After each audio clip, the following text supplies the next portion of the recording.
Sir, पहली बात तो यह है कि सरकारें मिडिल क्लास को एक आत्मा रहित कंकाल समझती हैं जिसकी हड्डियों पे चढ़ के $5 ट्रिलियन इकोनॉमी बनाना चाहती हैं। गरीबों के लिए तो अक्सर सब्सिडीज और स्कीम्स लाई जाती हैं जो कि लानी भी चाहिए। अमीरों के लिए production linked incentives, rebate, tax incentives, न जाने क्या क्या लाया जाता है, लेकिन इस देश के मिडिल क्लास को कुछ हासिल नहीं होता। ऐसा लगता है कि सरकारें समझती हैं कि देश के मिडिल क्लास के ना सपने हैं ना अरमान है, लेकिन वो सोने का अंडा देने वाली वो मुर्गी है जिसकी गर्दन जब चाहे मरोड़ के टैक्स वसूल लिया जाए। सबसे पहले तो सर आपका धन्यवाद कि आपने यूनियन बजट 2025-26 पर आम आदमी पार्टी की ओर से मुझे बात रखने का मौका दिया। सर, इस बजट को सरकार ने मिडिल क्लास का बजट कहकर बताया और कहा कि ये मिडिल क्लास की सारी समस्याओं का हल है इस बजट में। तो सबसे पहले सर मैं मिडिल क्लास की चर्चा करना चाहूंगा, उसके बाद अपने भाषण के अन्य भागों पे जाता जाऊंगा। सर, पहली बात तो यह है कि सरकारें मिडिल क्लास को एक आत्मा रहित कंकाल समझती हैं जिसकी हड्डियों पे चढ़ के $5 ट्रिलियन इकोनॉमी बनाना चाहती हैं। सर, इस देश का मिडिल क्लास कमर तोड़ मेहनत करता है, लेकिन इस मेहनत के बावजूद मिडिल क्लास गरीब हो रहा है, अमीर नहीं हो रहा। गरीबों के लिए तो अक्सर सब्सिडीज और स्कीम्स लाई जाती हैं जो कि लानी भी चाहिए। अमीरों के लिए production linked incentives, rebate, tax incentives, न जाने क्या क्या लाया जाता है, लेकिन इस देश के मिडिल क्लास को कुछ हासिल नहीं होता। ऐसा लगता है कि सरकारें समझती हैं कि देश के मिडिल क्लास के ना सपने हैं ना अरमान है, लेकिन वो सोने का अंडा देने वाली वो मुर्गी है जिसकी गर्दन जब चाहे मरोड़ के टैक्स वसूल लिया जाए। इसी के चलते सर मैं कहना चाहता हूं कि इस देश में मांग यानी कि डिमांड इसलिए गिर रही है क्योंकि इस देश का मिडिल क्लास सिकुड़ रहा है। तमाम आंकड़े एफएमसीजी सेक्टर से लेके गाड़ी बेचने वाले कंपनियों की सेल्स के आप उठाकर देखेंगे तो वो आपको यही बताएंगे कि इस देश का मिडिल क्लास खर्च नहीं कर रहा, और खर्च इसलिए नहीं कर रहा क्योंकि उसकी जेब में आमदनी ही नहीं है। मिडिल क्लास खाली सेंसस के लिए नहीं है सर, उसके भी अपने अरमान हैं, उसके अपने सपने हैं। 1989 में यूनाइटेड स्टेट्स ऑफ अमेरिका में एक पिक्चर बनी थी जिसका नाम था Honey I shrunk the kids. मुझे लगता है भारत देश में वर्ष 2025 में पिक्चर बननी चाहिए honey I shrunk India's middle class. Sir, मैं आपको साफ तौर पे बताना चाहता हूं कि मिडिल क्लास टैक्स उससे वसूला जाता है जैसे उससे किसी अधिकार से हम टैक्स ले रहे हैं और सुविधा उसको एहसान मुताबिक दी जाती है। सर, नेस्ले इंडिया के अभी आंकड़े आए जो इस देश की सबसे बड़ी एफएमसीजी कंपनियों में आता है। उस आंकड़ों में यह पता लगा कि 8 वित्तीय वर्षों में इस वर्ष सबसे कम ग्रोथ उन्होंने दर्ज कराई। और जब नेस्ले इंडिया के चेयरमैन से यह बात पूछी गई कि क्यों आप अपनी लोएस्ट ग्रोथ पर आ गए, तो नेस्ले इंडिया के चेयरमैन ने कहा कि भारत का मिडिल क्लास खरीद नहीं रहा, भारत का मिडिल क्लास सिकुड़ रहा है। मैं महंगी गाड़ी और महंगे मकानों की बात नहीं कर रहा सर, लेकिन सस्ती गाड़ी और सस्ते मकान जो मिडिल क्लास खरीदता है उनकी डिमांड घटती जा रही है, उसकी प्रोडक्शन घटती जा रही है, जिसका सीधा इंपैक्ट हमारी इकोनॉमी पर है। काफी चर्चा हुई सर सरकार द्वारा कि हम मिडिल क्लास के लिए 12 लाख की टैक्स रियायत लेकर आए। मैं सर बतौर चार्टर्ड अकाउंटेंट ये बताना चाहता हूं कि ना ही ये टैक्स एग्जेम्पशन है, ना ही ये टैक्स डिडक्शन है, ये एकमात्र टैक्स रिबेट है। इस रिबेट का स्वागत हम सब करते हैं, हम सबको खुशी हुई, लेकिन मैं आपको इन तीनों में फर्क बताना चाहता हूं और ये दिखाना चाहता हूं कि कैसे चोर दरवाजे से इंडियन मिडिल क्लास से अभी भी इनकम टैक्स वसूला जा रहा है। पहली चीज सर, ये इनकम टैक्स एग्जेम्पशन नहीं है। एग्जेम्पशन होता है जैसे एक सोर्स ऑफ इनकम पर इनकम टैक्स लगे ही ना, जैसे कि इस देश में एग्रीकल्चरल इनकम, खेती बाड़ी से जो कमाई होती है उस पर कोई इनकम टैक्स नहीं लगता। ये वो नहीं है। ये टैक्स डिडक्शन भी नहीं है। टैक्स डिडक्शन होता है कि फर्ज करिए आपने साल में 15 लाख रुपए कमाए, इनकम टैक्स डिडक्शन आपको 12 लाख रुपए की मिली, तो 15 घटा 12 3 लाख पर आपको इनकम टैक्स देना पड़ेगा। ये टैक्स डिडक्शन भी नहीं है, ये टैक्स रिबेट है। यानी कि 12 लाख तक अगर आपने पैसा कमाया साल में तो आपको इनकम टैक्स नहीं देना, लेकिन जैसे ही 12 लाख से ज्यादा, फर्ज करिए आपने 12 लाख 1,000 रुपए कमाया, तो पूरे 12 लाख 1,000 पे आपके स्लैब अनुसार आपसे इनकम टैक्स वसूला जाएगा। और दूसरी चीज, कैपिटल गेन्स पे, यानी कि अगर आप अपने कोई मकान बेचते हैं, सोना बेचते हैं, इक्विटीज बेचते हैं, शेयर्स बेचते हैं, उस पर जो कैपिटल गेन पे, मुनाफे पे लगता है टैक्स, वो इस 12 लाख की सीमा में नहीं आएगा, उस पर आपको अतिरिक्त टैक्स देना पड़ेगा। सर, लेकिन इस 12 लाख की रियायत से कितने लोगों को भारत देश में फायदा हुआ, यह भी समझने की आवश्यकता है। हम 140 करोड़ की आबादी वाले देश में रहते हैं, जिसमें मात्र 8 करोड़ लोग इनकम टैक्स की रिटर्न भरते हैं, और इन 8 करोड़ लोगों में से मात्र 3 करोड़ लोग इनकम टैक्स भी भरते हैं। यानी कि 8 करोड़ लोग इनकम टैक्स की रिटर्न भरते हैं, 5 करोड़ लोग जीरो इनकम दिखा के अपनी इनकम टैक्स की रिटर्न भरते हैं, जीरो टैक्सेबल इनकम, और उनसे कोई इनकम टैक्स नहीं वसूलती। लेकिन जो बाकी 3 करोड़ बचे, मात्र वो ही इनकम टैक्स भरते हैं। तो किन लोगों का फायदा हो रहा है, यह भी समझने की आवश्यकता है। और इसका मुकाबला आप करिए सर, सीएमआई का डेटा बताता है कि इस देश में कंजम्पशन के आधार पे 43 करोड़ इंडियंस, 43 करोड़ भारतीय भारत की मिडिल क्लास में आते हैं। 43 करोड़ में से मात्र 2 से 3 करोड़ लोगों को ही इसका फायदा होने जा रहा है। उसका हम स्वागत करते हैं, लेकिन बाकियों के लिए क्या? वित्त मंत्री जी ने यह फैसला जब सुनाया तो कहा कि इससे भारत की कंजम्पशन बढ़ेगी, खपत बढ़ेगी, और इकोनॉमी का चक्का, इकोनॉमी का पहिया चलने लग जाएगा। मैं आपको बताना चाहता हूं और इस सदन में भविष्यवाणी करता हूं सर, कि इस टैक्स रियायत से इस देश की कंजम्पशन नहीं बढ़ने वाली। अगर आप वास्तव में इस देश की खपत यानी कि कंजम्पशन बढ़ाना चाहते हैं, तो आपको इनकम टैक्स के साथ साथ जीएसटी नाम का टैक्स कम करना पड़ेगा, क्योंकि जीएसटी वो टैक्स है जो इस देश का अमीर से अमीर आदमी और गरीब से गरीब आदमी भी देता है। जब गरीब आदमी अपने घर में चूल्हा जलाने के लिए माचिस खरीदता है तो उस पर भी जीएसटी देता है, और अमीर आदमी जब सफर करने के लिए मर्सिडीज और बीएमडब्ल्यू खरीदता है उस पर भी जीएसटी देता है। जीएसटी वो लोग भी देते हैं जो इनकम टैक्स नहीं भरते, जीएसटी वो लोग भी देते हैं जिनको सरकार, उन 80 करोड़ भारतीयों को जिनको फ्री राशन देती है, जीएसटी उनसे भी वसूला जाता है। तो सही मायने में अगर आप भारत में खपत यानी कि कंजम्पशन को बढ़ाना चाहते हैं, इकोनॉमी रिवाइव करना चाहते हैं, तो आपको जीएसटी कम करना पड़ेगा और जीएसटी स्ट्रीमलाइन करना पड़ेगा। सर, मिडिल क्लास इस देश का सबसे देशभक्त क्लास है, जो सबसे ज्यादा टैक्स देता है। और सर, जब नौकरी से लौटता हुआ साधारण पैंट शर्ट पहने मिडिल क्लास का आदमी मेट्रो की लाइन में खड़ा होता है, तो उसे यह चिंता नहीं होती कि घर जाकर कौन सी पिक्चर देखूंगा या कौन सा पकवान खाऊंगा। उसे यह चिंता होती है कि मैं अगले हफ्ते अपने बच्चों की फीस कैसे भरूंगा, बाबूजी का ऑपरेशन कैसे कराऊंगा, या बड़े साल नौकरी कर ली, अब एक स्कूटी खरीद लेता हूं, लेकिन जब बाजार जाता है तो पता लगता है वो स्कूटी जो 4 लाख की, जो 40,000 की मिलती थी, वो अब 1 लाख रुपए की मिलने लगी, या वो ऑल्टो गाड़ी जो 3-3.5 लाख की मिलती थी अब 10 लाख रुपए की मिलने लगी। ये सच्चाई है सर, और इसलिए है क्योंकि सर सैलरी बढ़ती नहीं, बचत होती नहीं, सिर्फ और सिर्फ महंगाई बढ़ती है। और सर, मैं ये भी आपको बताना चाहूंगा, रिपोर्ट्स बताती है, इकोनॉमिक सर्वे ऑफ इंडिया बताता है कि सैलरी औसतन मात्र 3% बढ़ी है पिछले वित्तीय वर्ष में, जबकि food inflation 10%, health care inflation 15%, और कंज्यूमर प्राइस इन्फ्लेशन और न जाने कितनी इन्फ्लेशन तो इनसे कहीं ज्यादा ऊपर आंकड़ों पर आज मंडरा रही है, लेकिन उसके मुकाबले सैलरी मात्र 3% बढ़ी। सर, देश का मिडिल क्लास एक बहुत बड़े डेट ट्रैप में भी फंसने जा रहा है। मैं ये भी भविष्यवाणी आज करना चाहूंगा, क्योंकि भारत का household debt to GDP ratio आज 40% पे खड़ा हो गया। सरल भाषा में बताऊं तो भारत के मिडिल क्लास परिवार आज रोजमर्रा के जीवन के लिए, अपने डेली एक्सपेंसेस के लिए लोन लेने पर मजबूर हो गए हैं, चाहे वो पर्सनल लोन हो, चाहे वो क्रेडिट कार्ड के जरिए हो, या चाहे वो अन्य प्रकार से फाइनेंशियल इंस्टीट्यूशन से ब्याज पर पैसा लेना हो।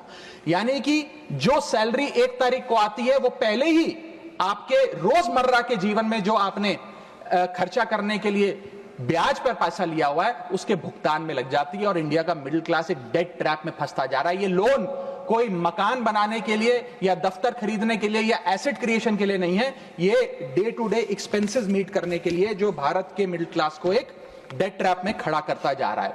सर, सैलरी तो 7 तारीख को आती है महीने की, लेकिन 1 तारीख को मकान मालिक आ जाता है दरवाजे पे दरवाजा खटखटाने की किराया दो, और सारी उम्र काम करने के बाद एक मिडिल क्लास का आदमी सोचता है कि अंत में रिटायरमेंट के समय एक छोटा सा अपना मकान, जमीन खरीद के मकान बनाऊंगा।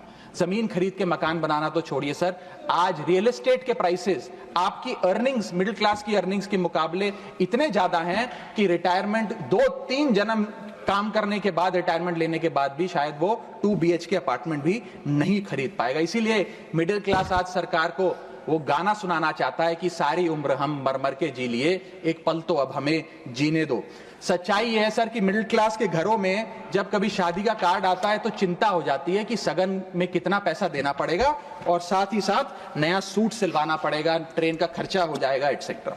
सर, मिडिल क्लास के साथ साथ मैं दूसरा बड़ा मुद्दा जो आज इस वक्तव्य में आपके सामने पेश करना चाहूंगा सर, वो है रेलवे का। सर, रेलवे का एक अतिरिक्त बजट आया करता था जिसकी प्रथा बंद हो गई। आप इस भारतीय रेल के महत्व इसी चीज से समझ सकते हैं कि उसके लिए एक अतिरिक्त बजट सदन में पेश किया जाता था, क्योंकि अब रेल बजट पेश नहीं होता तो उस पर व्यापक चर्चा भी नहीं होती। लेकिन इस वक्तव्य के माध्यम से मैं रेल बजट से संबंधी कुछ चीजें आपके सामने अवश्य रखना चाहूंगा। इस यूनियन बजट 2025-26 में माननीय वित्त मंत्री जी ने 2,55,000 करोड़ की फाइनेंशियल एलोकेशन रेलवेज की कैपेक्स के लिए मांगी है। ये 2009 से 2014 के बीच में लगभग 50,000 करोड़ होती थी, जो आज इतने गुना 5 गुना बढ़ के 2.5 लाख करोड़ से ऊपर हो गई है। तो इस पे व्यापक चर्चा अवश्य होनी चाहिए। सर, भारतीय रेल जो भारत की लाइफलाइन कहलाई जाती थी, आज उसकी स्थिति ऐसी है कि अगर मजबूरी ना हो तो शायद कोई यात्री रेल की ओर देखना भी ना चाहे। रेल जनता का रेल जरूर बना रही है और इसका कारण यह है कि भारतीय रेल को अपनी पीआर, सोशल मीडिया कैंपेन्स और रील्स ज्यादा पसंद है, ना कि रेल की सुविधाओं को कैसे बेहतर करना है वो पसंद है। सर, भारतीय रेल एक समय इस देश के 140 करोड़ आबादी का गौरव और उम्मीद हुआ करती थी, गरीबों का सहारा हुआ करती थी। लेकिन आज मैं बताना चाहता हूं कि भारतीय रेल की वो स्थिति है जो शायद ही पूरे सब कॉन्टिनेंट के तमाम रेलवे से अगर आप कंपेयर करें तो बद से बदतर होती जा रही है। सर, जितनी आबादी ऑस्ट्रेलिया की है, स्विट्जरलैंड की है, डेनमार्क की है, स्वीडन की और अन्य देशों की है, उससे ज्यादा लोग भारतीय रेल में रोज सफर करते हैं। सर, इतना महत्व है भारत की रेलवे का। लेकिन कई बड़ी चिंताएं आज भारत के एक आम रेल यात्री को सता रही हैं, जो मैं चाहूंगा इस बजटरी एलोकेशन के माध्यम से वित्त मंत्री जी और रेल मंत्री जी इसे एड्रेस करें। पहला है सर, घटती रफ्तार और बढ़ता किराया। सर, जहां दुनिया की ट्रैवल की रफ्तार बढ़ रही है, वहीं भारतीय रेल जो हमारी लाइफलाइन है उसकी रफ्तार घट रही है। पहले तो सर शताब्दी और राजधानी की स्पीड कम कर दी गई ताकि वंदे भारत की स्पीड बढ़ा दी जाए और उसको फास्टेस्ट ट्रेन घोषित किया जाए। लेकिन अब जून 2024 की रिपोर्ट बताती है कि वंदे भारत की भी स्पीड को कम कर दिया गया है। बताया जा रहा है कि हमारे रेल ट्रैक्स उतने पर्याप्त नहीं है कि इतनी तेज रफ्तार पे वंदे भारत भाग सके। सर, आज हम विश्व गुरु बनने तो अवश्य चले हैं, लेकिन यह बात जाननी भी जरूरी है कि चीन और जापान की सबसे स्लोएस्ट रफ्तार पे चलने वाली ट्रेन भारत की सबसे फास्टेस्ट रफ्तार पे चलने वाली ट्रेन से कहीं ज्यादा तेज दौड़ती है सर। और अगर रेल धीमी होगी तो देश की इकोनॉमी, देश की अर्थव्यवस्था का चक्का धीमा चलेगा। और किराए की तो सर क्या ही बात करें, जिस वंदे भारत का प्रचार रेल मंत्री जी करते थकते नहीं हैं, आज उस वंदे भारत का किराया इतना है कि गरीब आदमी छोड़िए, आम आदमी भी उसे अफोर्ड नहीं कर पा रहा। सर, वित्तीय वर्ष 2013-14 में एवरेज फेयर पर पैसेंजर पर किलोमीटर 32 पैसे हुआ करता था। 2021-22 वित्तीय वर्ष में ये 107% बढ़ के 66 पैसा हो गया है। सर, इतने रेल के किराए में इजाफा देखा गया है। हवाई चप्पल वालों को हवाई यात्रा कराने का वादा था सर, लेकिन हवाई चप्पल पहनने वालों को इतना निचोड़ दिया कि शायद अब वो रेल यात्रा के भी लायक नहीं रहे। सर, दूसरी समस्या है, बुरी हालात है थर्ड एसी और सेकंड एसी के। थर्ड एसी, सेकंड एसी को सर एक समय पर जनरल बोगी, एक समय पर लग्जरी माना जाता था, लेकिन आज वो जनरल बोगी से भी बुरी स्थिति में है। अगर टिकट मिल भी जाए sir third AC, second AC की, तो सीट मिलने की कोई गारंटी नहीं है, क्योंकि जैसे ही आप बैठेंगे थोड़ी देर में कोई शख्स आकर कहेगा, भाई साहब थोड़ा एडजस्ट करिए, थोड़ा सी रखिए, हमें भी बैठने दीजिए। ये वास्तविकता है। और आप सोशल मीडिया और तमाम तरीके के पोर्टल्स पर आप देखेंगे तो क्या आरामदायक सरकार, क्या आरामदायक यात्रा, आरामदायक सफर भारत सरकार आम रेल यात्री को दे रही है, वो देखकर आप समझ जाएंगे। जैसे कहते हैं ना सर, हिंदी का सफर अंग्रेजी का सफर बन गया है भारतीय रेल के एक यात्री के लिए। कई रूट्स पर आलू की बोरियों की भांति लोगों को ठूसा जा रहा है, और अगर शौचालय में भी, ट्रेन के टॉयलेट में भी सीट मिल जाए तो आदमी अपने आप को सौभाग्यशाली समझता है। सर, जहां भेड़ बकरियों की तरह भोले भाले लोगों को ट्रेन में ठूसा जा रहा है, पूरी टिकट लेकर सुविधा के नाम पे सिर्फ धक्का दिया जा रहा है। और सर, हमारे देश के भोले भाले आम आदमी इसको अपनी किस्मत समझकर स्वीकार कर लेते हैं। सर, मैं तीसरी बड़ी रेल समस्या जो कि है मिसमैनेजमेंट, अव्यवस्था, उस पर आपका ध्यान आकर्षित करना चाहूंगा। सर, पहले तो रेल की टिकट मिलती नहीं, अगर मिल भी जाए, आपने अगर 2, 2.5, 3 महीने पहले टिकट बुक कराई हो, टिकट कंफर्म हो जाए तो सीट मिलने की कोई गारंटी नहीं। और सर, आप अपना अनुभव देखिए, जब आप सबसे पहले प्लेटफॉर्म पर पहुंचते हैं अपनी ट्रेन में चढ़ने के लिए, तो आपको चारों तरफ सिर्फ गंदगी ही गंदगी नजर आती है। अगर बुजुर्गों के साथ या घर परिवार की महिलाओं के साथ आप ट्रैवल कर रहे हैं तो एक क्लीन वॉशरूम तक आपको मुहैया नहीं कराया जाता। और हालात यह है कि लोग मजबूर हैं प्लेटफॉर्म पर अखबार बिछाकर सोने के लिए, और वेटिंग एरिया के नाम पर तो सर सिर्फ एक नेम प्लेट, एक बोर्ड लगा नजर आता है और कुछ नहीं नजर आता। तो सर, ट्रेन पे चढ़ने से लेकर ट्रेन पे उतरने तक की एक बड़ी लंबी फहरिस्त है अव्यवस्था की। यहां तक कि सर, आज जब इस ठंड के मौसम में एक यात्री एक लंबा सफर तय करता है ट्रेन में और सोचता है कि थोड़ा आराम कर लूं, कंबल चादर खोल के ओढ़ने का प्रयास करता है, तो उस कंबल चादर से इतनी बदबू आती है, इतनी दुर्गंध आती है, और उसके जवाब में रेल मंत्री और रेल मंत्रालय बताता है कि हम महीने में 1 बार कंबल धोते हैं। महीने में 1 बार कंबल धोएंगे तो सर सुगंध आएगी कि दुर्गंध आएगी, मैं चाहूंगा कि सरकार इसका फैसला ले। हाइजीन रिलेटेड कंप्लेंट्स में पिछले 2 वित्तीय वर्षों में 500% का इजाफा हुआ है। ये दिखाता है कि हाइजीन स्टैंडर्ड्स को कितना कॉम्प्रोमाइज करती जा रही है हमारे देश की रेल। और सर, अगर प्लेटफॉर्म पे भूख लग जाए तो आपको पानी वाली चाय, गंदे तेल में तले समोसे और छोले भटूरे अवश्य मिल जाएंगे। और इसी के साथ साथ अगर आपने IRCTC का खाना बुक किया हो और रेल विभाग आपको खाना दे, तो जब वेज थाली आप मंगाएंगे तो उसमें आपको कॉम्प्लीमेंट्री मच्छर, कॉकरोच और कीड़े मकोड़े भी नसीब हो सकते हैं। जब आप वेज थाली ऑर्डर करेंगे और ये आपको नसीब नहीं होंगे तो सूखी रोटी, कच्चे चावल और पानी जैसी दाल तो अवश्य मिलेगी। सर, महाकुंभ को लेकर कई आयोजन बड़े बड़े किए गए और कहा गया कि भारतीय रेल बड़ी सक्रिय होकर महाकुंभ का आयोजन कर रही है। मैं बताना चाहूंगा कि प्रयागराज का रेलवे स्टेशन और आसपास के कई रेलवे स्टेशन को बंद करना पड़ा क्योंकि सरकार क्राउड मैनेजमेंट नहीं कर पाई। और कहां पर ये स्पेशल ट्रेन चल रही है महाकुंभ के लिए, मैं पूछना चाहूंगा, कोई व्यक्ति है जिसके पास एक स्पेशल ट्रेन की कंफर्म टिकट है सर? और सर, मैं चौथी बड़ी चीज जिस पर आपका ध्यान आकर्षित करना चाहूंगा वो है आम आदमी से लूट। सर, पहले तो IRCTC की वेबसाइट का इंटरफेस कुछ इस प्रकार है कि आप टिकट बुक नहीं कर पाएंगे। जब बुक करने के लिए थर्ड पार्टी एप्स पे जाएंगे तो वो आपसे मोटा कमीशन लेंगी। अब खुदा ना खास्ता आपकी यात्रा कैंसिल हो जाए तो मोटा कैंसिलेशन चार्ज भी आपसे वसूला जाएगा। और प्लेटफॉर्म टिकट की तो क्या बात करें सर, आपके सगे संबंधी अगर आपको प्लेटफॉर्म पर छोड़ने आए तो कितना प्लेटफॉर्म पे खर्चा होता है, कितनी प्लेटफॉर्म टिकट किस रेट पर वसूली जाती है वो आपको पता है सर। और हालात ऐसे हैं कि वहां पर बिस्लरी का पानी आप प्लेटफॉर्म पर खरीदिए तो बिलसेरी का नकली पानी आपको दिया जाता है। ऐसे ऐसे ब्रांड्स के चिप्स, चॉकलेट्स, बिस्किट्स और पानी दिया जाता है जिन ब्रांड्स का आपने कभी नाम नहीं सुना। सर, 5वीं समस्या है ज्यादा से ज्यादा नॉर्मल ट्रेन चलाने की आवश्यकता। सर, बुलेट ट्रेन और वंदे भारत से ज्यादा किफायती यात्रा नॉर्मल ट्रेन में हो जाए तो देश का आम आदमी खुश हो जाएगा। आज इस भीषण महंगाई और भयंकर बेरोजगारी का आलम कुछ इस प्रकार है कि लोगों के पास समय ही समय है लेकिन पैसा नहीं है। भले ही आप आधा 1 घंटा रफ्तार धीमी कर दें, लेकिन 2000 रुपए में मिलने वाली टिकट को ट्रेन की 500-600 रुपए कर दें तो आम आदमी का बहुत भला हो जाएगा। सर, इसी के साथ साथ मैं बुजुर्गों की बंद हुई सब्सिडी पर भी आपका ध्यान आकर्षित करना चाहूंगा। 2020 में सरकार ने बुजुर्गों को मिलने वाली रेल टिकट पर जो सब्सिडी थी वो बंद कर दी, जिसके चलते सरकार ने काफी ढोल बजाकर कहा कि वित्तीय वर्ष 22-23 में उन्होंने 2242 करोड़ पैसे 150 मिलियन सीनियर सिटीजन से वसूल किए हैं, यानी कि 2200 करोड़ की रेलवे की इनकम में इजाफा हुआ। अब बताइए सर, क्या हम अपने बड़े बुजुर्गों की हड्डियां निचोड़कर भी पैसा वसूलेंगे? पूरी जिंदगी भर काम करने के बाद एक सीनियर सिटीजन सोचता है कि रिटायरमेंट के बाद तीर्थ करने जाऊंगा, धार्मिक स्थानों पे जाऊंगा, लेकिन आज हम ये सब्सिडी बंद करके उन पर महंगाई का एक बड़ा बर्डन डाल रहे हैं। मैं वित्त मंत्री जी को और रेल मंत्री जी को कहना चाहूंगा कि अगर ये बड़े बुजुर्ग तीर्थ यात्रा पे जाएंगे तो शायद आप ही के लिए दुआएं मांगेंगे। सर, इसी के साथ साथ मैं रेल और जनता की सुरक्षा, ये मेरा आखिरी पॉइंट है सर, इसके टुवर्ड्स भी आपका ध्यान आकर्षित करना चाहूंगा। सर, पहले सुरक्षित यात्रा की गारंटी हुआ करती थी, आज कोई गारंटी नहीं। रेल मंत्री कहते हैं हमने कवच सिस्टम नाम का एक नया सिस्टम लागू किया है जिससे अब रेल दुर्घटनाएं बंद हो जाएंगी। सर, क्या 1 महीना भी ऐसा बीता कवच सिस्टम लागू होने के बाद जब रेल दुर्घटना का कोई समाचार हमारे पास नहीं आया।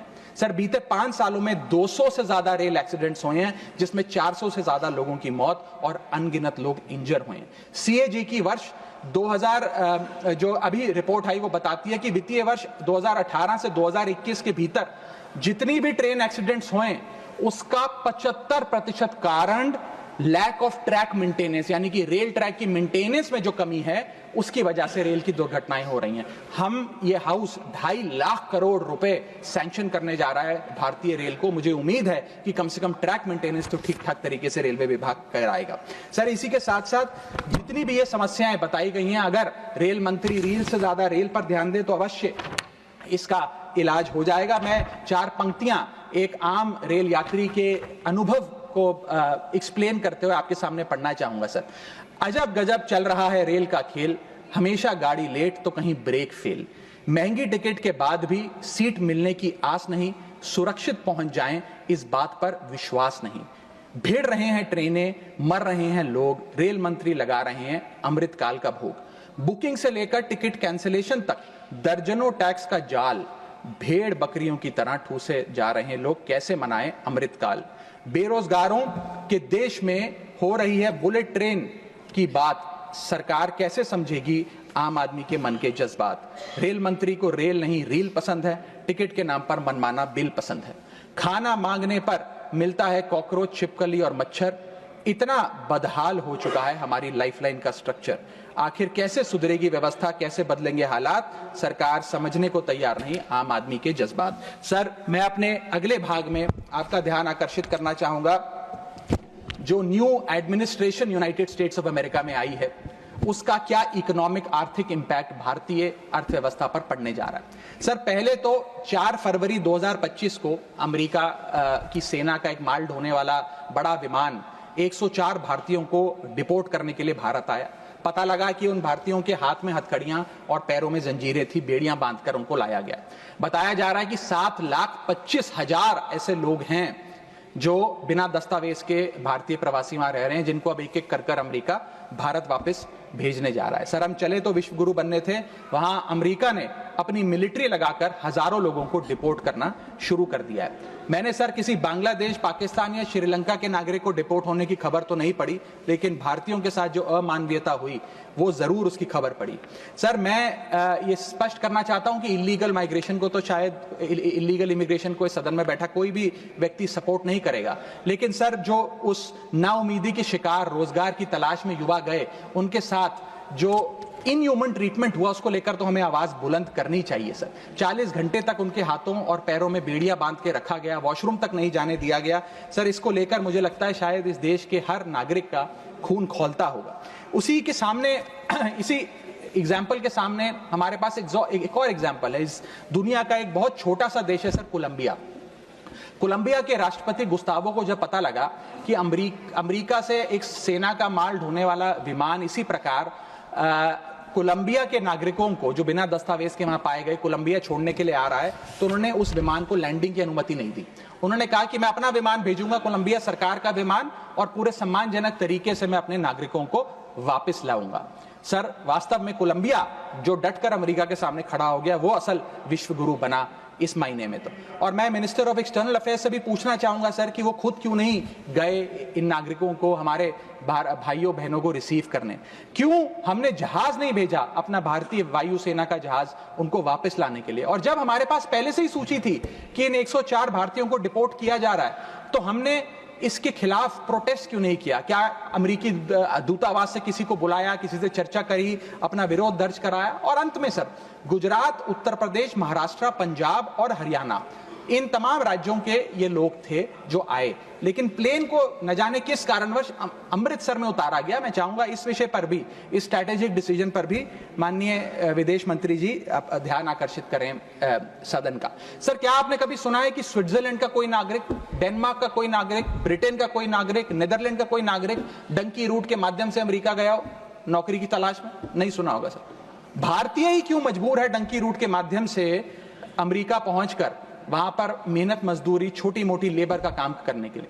वो इसलिए सर क्योंकि इस देश में तमाम सरकारों ने हमारे देश के युवा को बेरोजगार रखा। वादा तो था सर 2 करोड़ नौकरियां देने का, लेकिन वो 2 करोड़ नौकरियां दे नहीं पाई सरकार। शायद लैक ऑफ अपॉर्चुनिटीज और अनएम्प्लॉयमेंट के चलते लोग अमेरिका जाने को मजबूर हो गए। मैं बताना चाहूंगा सर, आप इसको इस परिप्रेक्ष्य में भी देखने की कोशिश करें कि अमेरिका के सबसे पिछड़े राज्यों में एक राज्य है मिसिसिपी जो आता है। मिसिसिपी राज्य में अमेरिका की सबसे लोएस्ट पर कैपिटा इनकम है। मिसिसिपी की भी लोएस्ट पर कैपिटा इनकम $48,000 प्रति वर्ष है। उसका मुकाबला करिए सर, कंपेयर करिए भारत की पर कैपिटा इनकम से। भारत की पर कैपिटा इनकम मात्र $1160 है। कहां अमेरिका की सबसे गरीब राज्य की पर कैपिटा इनकम, यानी कि साल में औसतन मिसिसिपी में रहने वाला एक आदमी $48,000 कमाता है, वहां एक भारतीय औसतन $1160 कमाता है। तो क्यों नहीं कोई बेहतर जिंदगी के लिए, ज्यादा पैसा कमाने के लिए अमेरिका जाने पर मजबूर होगा सर। मैं डोनाल्ड ट्रंप एडमिनिस्ट्रेशन की जो इकोनॉमिक इंपैक्ट भारत पे पड़ने जा रहा है उस पर भी आपका ध्यान आकर्षित करना चाहूंगा सर। सबसे पहले H1B वीजास। ये H1B वीजा जो अब भारी रिस्ट्रिक्शंस के साए में फंसे हुए हैं, इसका सबसे ज्यादा अगर नुकसान किसी को होगा तो भारतीयों को होगा सर। वर्ष 2023 में 3,86,000 H1B वीजा एप्लीकेशन अमेरिकी सरकार को आई, जिसमें से 72% एप्लीकेशन भारतीयों की थी। यानी कि अगर H1B मुश्किल होगा तो सबसे ज्यादा मार भारत के स्किल्ड लोगों को पड़ेगी। दूसरा, स्ट्रिक्टर H1B वीजा। अगर स्ट्रिक्टर H1B वीजा होगा और H1B वीजा वालों के वेज में मॉड्यूलेशन करी जाएगी, उसके चलते तमाम वो कंपनियां जो भारतीयों को रोजगार देती हैं अमेरिका में, वो भारतीयों को निकाल कर लोकल अमेरिकन को जॉब्स देंगी, जिसके चलते एक बहुत बड़ी बेरोजगारी की फौज, हिंदुस्तानियों की फौज परेशान हो जाएगी, भारत वापस आने को मजबूर हो जाएगी। सर, तीसरा पॉइंट, ट्रंप के प्रपोज्ड टैरिफ्स। ये टैरिफ्स क्या है सर, जिसकी इतनी चर्चा होती है कि ट्रंप एडमिनिस्ट्रेशन टैरिफ लगाने जा रहा है, प्रपोज टैरिफ लगाने जा रहा है। उसका सरल मैं एक उदाहरण के माध्यम से आपको समझाना चाहूंगा। टैरिफ को आप एक इंपोर्ट ड्यूटी के चश्मे से भी समझ सकते हैं। मान लीजिए अमेरिका में बैठा एक बायर हिंदुस्तान के एक मैन्युफैक्चरर से एक शर्ट खरीदता है 100 रुपए की। आज वो शर्ट उसे 100 रुपए की पड़ती है, लेकिन अगर ये अमेरिका की नई हुकूमत ट्रंप एडमिनिस्ट्रेशन 20% का टैरिफ शर्ट्स पर लगा दे, अपैरल्स पर लगा दे, तो वो 100 रुपए की शर्ट अमेरिका के बायर को 100 रुपए की नहीं 120 रुपए की पड़ेगी। तो वो अमेरिका का बायर हिंदुस्तान से 120 रुपए की शर्ट खरीदने की बजाय 108 रुपए की, 105 रुपए की, 104 रुपए की वियतनाम, फिलीपींस और बांग्लादेश जैसे देशों से खरीदेगा। यह है टैरिफ का खेल, जिसके चलते एक्सपोर्ट्स घटेंगे, मांग घटेगी, कारखाने बंद होंगे, रोजगार जाएगा। सर, पहला आईटी एक्सपोर्ट्स। भारत $245 बिलियन का सालाना आईटी एक्सपोर्ट करता है। इसका 80% export United states of America को होता है। सबसे बड़ा प्रहार आईटी एक्सपोर्ट्स पे होगा। दूसरा, 15 से 25% यूएस टैरिफ्स इंडियन एपरल्स यानी कि टेक्सटाइल्स पर लगने जा रहे हैं, जिसका मैंने उदाहरण अभी आपको दिया। इसके चलते कॉस्ट एडवांटेज भारतीय मैन्युफैक्चरर्स की घट जाएगी, सोर्सिंग और बाइंग हिंदुस्तान से बंद हो जाएगी, और करीब करीब एस्टिमेट्स बताते हैं 2 मिलियन जॉब्स भारत की टेक्सटाइल और गारमेंट इंडस्ट्री की बंद हो जाएगी, जिसमें मेरे लुधियाने, पंजाब से लुधियाने में बहुत सारे टेक्सटाइल हब्स हैं, तमिलनाडु में है, गुजरात में, उनको सबको खामियाजा भुगतना पड़ेगा। सर, इसके साथ साथ propose tariffs on Indian pharmaceuticals Donald Trump administration लगाने जा रही है। आज जितने भी pharmaceutical products, generic drugs, generic दवाइयां भारत यूएस को एक्सपोर्ट करता है, उन सब पर यह इंपोर्ट ड्यूटी लग जाएगी। मैं आपको बताना चाहूंगा 40% यूएसए की जितनी खपत है उसके 40% जेनरिक दवाइयां और ड्रग्स भारत सप्लाई करता है। तो इतना बड़ा प्रहार भारत की इंडियन फार्मा इंडस्ट्री पे होने जा रहा है, जिसके चलते रेवेन्यू लॉसेस और जॉब लॉसेस होने जा रहे हैं। तीसरा point, proposed 25% US tariff on Indian auto companies. Automobile, auto parts बनाने वाली कंपनियों पर 25% की ड्यूटी लगाने जा रही है ट्रंप एडमिनिस्ट्रेशन, जिसके चलते $14 बिलियन का ट्रेड इंपैक्ट होने जा रहा है। और इसके चलते भारत में मैन्युफैक्चर हो रही ऑटोमोबाइल्स की डिमांड घटेगी, एक्सपोर्ट घटेगा, कारखाने बंद हो गए और 10 लाख से ज्यादा लोगों की नौकरियां जा सकती हैं। सर, चौथा और महत्वपूर्ण पॉइंट, एक बहुत बड़ी बेरोजगारों की फौज भारत की ऑलरेडी बेरोजगार फौज में जुड़ जाएगी। पूछिए कैसे सर? सर, 7,25,000 वो लोग जो बिना दस्तावेज के रह रहे हैं, जिन्हें अमेरिका कह रहा है हम भारत भेज देंगे। 1 मिलियन वो लोग जिनका ग्रीन कार्ड अभी पेंडिंग है, उनका ग्रीन कार्ड कैंसिल हो जाएगा। लाखों H1B वीजा एप्लीकेंट जिनका H1B वीजा मिलना अब नामुमकिन सा हो गया है। और उसके अतिरिक्त भारत में जो टेक्सटाइल्स, फार्मा, आईटी और ऑटोमोबाइल इंडस्ट्री है उसमें जॉब ले ऑफ्स होंगे।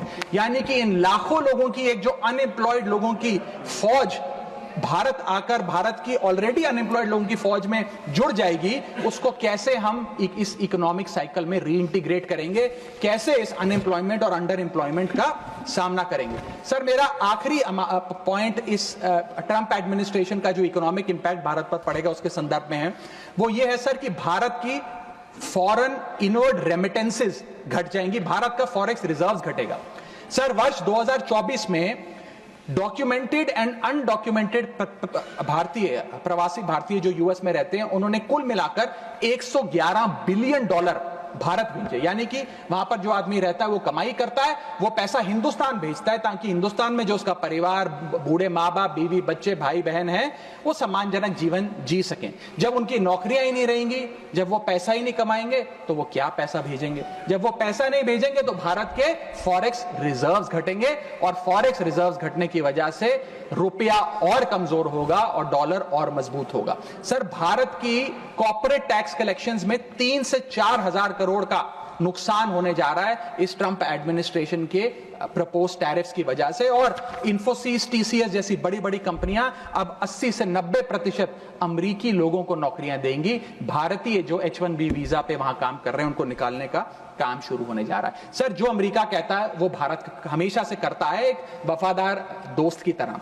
अमेरिका कहता है ईरान से कम तेल खरीदो, हम कम तेल खरीदते हैं। अमेरिका कहता है मुझसे वेपन्स खरीदो, हम डिफेंस हेलीकॉप्टर्स उनसे खरीदते हैं। अमेरिका कहता है फलाना फलाने देश पे मैंने सैंक्शन लगा दिया, इस पे रिस्ट्रिक्शंस लगा दी, इससे आप अपना व्यापार बंद कर दो, हम व्यापार बंद कर देते हैं। अमेरिका कहता है रशिया से डिफेंस एयर सिस्टम ना खरीदो, हम उसे निलंबित कर देते हैं। लेकिन उसकी इन सारी चीजों को मानने और एक वफादार दोस्त होने के नाते हमने ये चीजें मानी भी, उसके बदले भारत को मिलता क्या है सर? और सर सबसे जरूरी बात, भारत में एक बहुत बड़े वर्ग ने और खास तौर पे भारतीय जनता पार्टी के समर्थकों ने सोशल मीडिया पर कैंपेन चलाया ट्रंप को जिताने के लिए कि ट्रंप चुनाव जीत जाए। न जाने कितने ट्वीट, फेसबुक, इंस्टाग्राम, यूट्यूब पे वीडियो बना बना कर डाले कि ट्रंप जीत जाए। यहां तक कि कुछ लोगों ने तो हवन और अनुष्ठान भी किए कि डोनाल्ड ट्रंप अमेरिका के राष्ट्रपति फिर से बन जाए।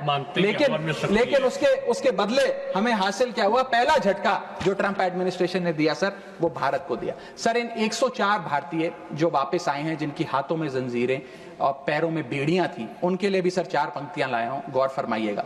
सपना था कि अमेरिका जाकर कुछ कमाएंगे, ये नहीं पता था कि ऐसे बांधकर वापस लाए जाएंगे। हाथों में हथकड़ी, पैरों में बंधी रही बेड़ियां, दर्द से टूटती और चटकती रही एड़ियां, कस के बांधा जंजीरों से जैसे कोई सामान, टपकते आंसू सुनाते हैं क्रूरता की दास्तां। सपने में भी नहीं सोचा था कि ऐसा मंजर, मगर अपनों ने ही खोप दिया पीठ में खंजर। क्या बीती होगी उन पर ये वो ही जानेंगे, उनके जख्मों को विदेश मंत्री नहीं पहचानेंगे। हर चेहरे पर लिखी है क्रूरता की कहानी, हर चेहरे पर लिखी है क्रूरता की कहानी, गुनाह सिर्फ इतना कि वो है हिंदुस्तानी। सर अंत में मैं बस समाप्त कर रहा हूं सर, मैं आपका ध्यान आकर्षित करना चाहूंगा डीवैल्यूएशन ऑफ द इंडियन रुपी पर, कि गिरता हुआ रुपया। सर रुपये आज ऑल टाइम लो पर है। जब मई 2014 में ये सरकार बनी थी तब $1 58 के आसपास मंडराता था। आज $1 87 रुपीज के आसपास मंडरा रहा है, which is an all time low. Sir रुपया कोई कागज की एक टुकड़ा, कोई पीस ऑफ पेपर नहीं है, रुपया कोई करेंसी भी नहीं है। रुपया हमारी देश की प्रतिष्ठा है। करेंसी गिरती है तो देश की प्रतिष्ठा गिरती है। तमाम देश एक दूसरे देश को कितना सम्मान देना है ये इस बात से भी तय करते हैं कि उसकी करेंसी की कितनी वैल्यू है। और अगर हमारी इंटरनेशनल पहचान कमजोर होती है तो हमारी अर्थव्यवस्था भी कमजोर होगी। सर इसके साथ साथ जैसे जैसे रुपया गिरता है हमारे देश में इन्फ्लेशन वैसे वैसे बढ़ती है। इसलिए क्योंकि हम बहुत सारी वस्तुएं इंपोर्ट करते हैं, तो इंपोर्टेड इन्फ्लेशन भी हमारे देश के टोटल इन्फ्लेशन का एक बहुत बड़ा हिस्सा है। मैं आपको उदाहरण के तौर पे बताना चाहूंगा सर कि मान लीजिए एक शर्ट हम अमेरिका से खरीदते थे 74 रुपए की पिछले साल, क्योंकि $1 74 रुपए का था। आज वही शर्ट खरीदने के लिए हमें 86-87 रुपए देने पड़ेंगे। यानी कि भारत के लिए वो कॉस्ट पड़ेगी, भारत के बायर के लिए कॉस्ट पड़ेगी, और इन टर्न वो ज्यादा कॉस्ट आम आदमी को पास ऑन करी जाएगी। सर 5 प्रकार की इन्फ्लेशन बढ़ रही है क्योंकि डॉलर बढ़ रहा है और रुपया गिरता जा रहा है, रुपये न्यूनतम स्तर पे आके खड़ा हुआ है। पहला है food inflation. Sir Bharat edible oils और पल्सेस बड़ी मात्रा में इंपोर्ट करता है। भारत की खपत का 56% एडिबल ऑयल हम इंपोर्ट करते हैं और भारत की पल्सेस की कंजम्पशन का 15% क्वांटिटी हम इंपोर्ट करते हैं। जब इतनी बड़ी क्वांटिटी में हम ये चीजें इंपोर्ट करते हैं तो अगर रुपया गिरेगा, डॉलर कमजोर होगा तो हमारा फूड इन्फ्लेशन बढ़ेगा। दूसरा इन्फ्लेशन जो बढ़ेगा वो है एनर्जी इन्फ्लेशन। सर हम अपने क्रूड ऑयल यानी कि पेट्रोल, डीजल और जेट फ्यूल्स जिसे मैं कहूं उनको इंपोर्ट करते हैं। 85% भारत की जितनी खपत है उसका हम क्रूड ऑयल इंपोर्ट करते हैं अन्य देशों से। उसके अतिरिक्त कोल और नेचुरल गैस भी इंपोर्ट करते हैं। जब रुपया गिरेगा तो ये एनर्जी बास्केट की जो वस्तुएं हैं इनका दाम भी बढ़ेगा और ये और महंगी होती जाएंगी। और जब पेट्रोल डीजल के दाम बढ़ेंगे तो हर चीज पर इंपैक्ट आएगा, चाहे वो रोटी, कपड़ा, मकान, सब्जियां, फल और दूध ही क्यों ना हो। और इसी के चलते जब क्रूड ऑयल अंतर्राष्ट्रीय बाजार में घटता भी है हम उसका लाभ अपने नागरिकों को नहीं दे पाते क्योंकि भारत सरकार की तो जेब ढीली ही होती रहती है क्योंकि रुपया गिर रहा है, ज्यादा रुपया हमें देना पड़ता है डॉलर खरीदने के लिए। सर तीसरा इन्फ्लेशन जो डीवैल्यूएशन ऑफ इंडियन रुपी के चलते होगा वो है health care inflation. Bulk drugs, medical equipments और हेल्थ केयर कंज्यूमेबल्स बड़ी तादाद में अन्य देशों से भारत खरीदता है जिसके सारे कॉन्ट्रैक्ट्स डॉलर में सेटल किए जाते हैं। इसके चलते रुपए गिरने की वजह से हेल्थ केयर के आइटम्स भी महंगे होते जाएंगे। चौथा इन्फ्लेशन है सर एजुकेशन इन्फ्लेशन। लाखों लोग, भारत के लाखों बच्चे विदेश में पढ़ाई करते हैं। माँ बाप कमाते तो रुपए में हैं लेकिन ट्यूशन फी, अकोमोडेशन फी, लिविंग एक्सपेंसेस ये तमाम चीजें डॉलर में खर्च करने पे मजबूर होते हैं। इसीलिए सबसे ज्यादा अगर किसी को हिट करेगा ये डीवैल्यूएशन ऑफ द इंडियन रुपी तो उन लोगों को करेगा जो विदेश में पढ़ रहे हैं। सर आज से 4 साल पहले एक संपन्न परिवार अगर अपने बच्चे को यूनाइटेड स्टेट्स ऑफ अमेरिका में 4 साल का अंडर ग्रेजुएशन कोर्स कराने के लिए भेजता था तो करीब करीब 1 करोड़ रुपए का खर्चा आता था। आज क्योंकि डॉलर इतना मजबूत और रुपया इतना कमजोर हो गया है ये अमाउंट बढ़ के 2 से 2.5 करोड़ रुपए हो गया है। सर इसी के साथ साथ मैं बताना चाहूंगा कि 5वीं बड़ी इन्फ्लेशन जो इस देश में होने जा रही है गिरते हुए रुपए के चलते वो है electronics inflation. Sir major electronic components Bharat import करता है। सर समाप्त कर रहा हूं, भारत इंपोर्ट करता है। इन सारे इलेक्ट्रॉनिक आइटम्स की सेटलमेंट यूएसडी में होती है।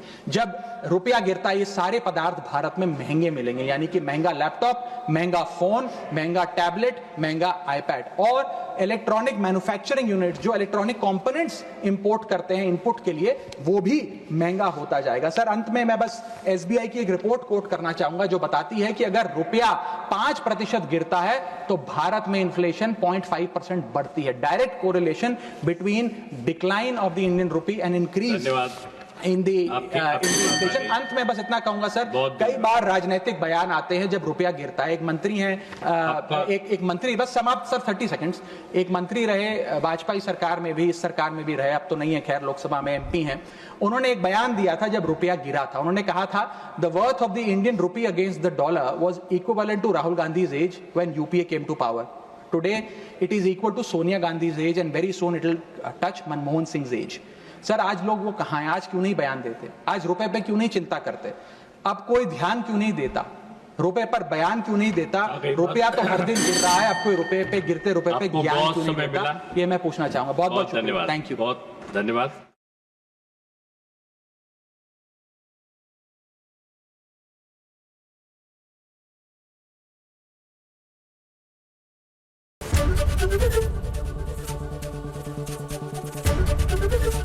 एबीपी गंगा, खबर आपकी, जुबान आपकी।